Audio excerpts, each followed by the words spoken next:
চিনি কল ছিল, আমাদের পাট শিল্প ছিল, এগুলো বিদেশি ষড়যন্ত্রে বাংলাদেশকে পঙ্গু করার জন্য এগুলো বন্ধ করা হয়েছিল।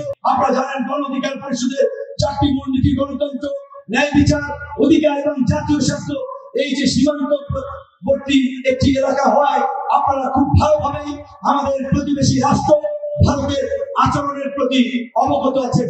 এই বৃহত্তর তিস্তার মহাপরিকল্পনা শুধুমাত্র ভারতের কারণে এই পর্যন্ত বাস্তবায়ন করা যাচ্ছে না।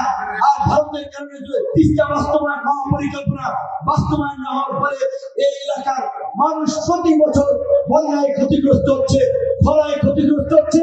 আমরা চাই আগামীতে যেই সরকার আসবে সেই সরকার জনগণের প্রতি দায়বদ্ধ থেকে এই তিস্তা মহাপরিকল্পনা বাস্তবায়ন করবে।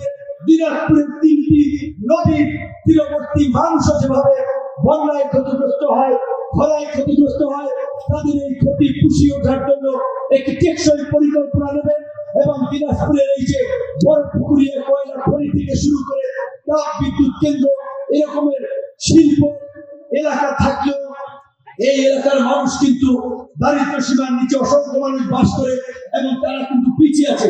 এই এলাকায় একটি চিনি কল ছিল, আজকে সেটি বন্ধ হয়েছে।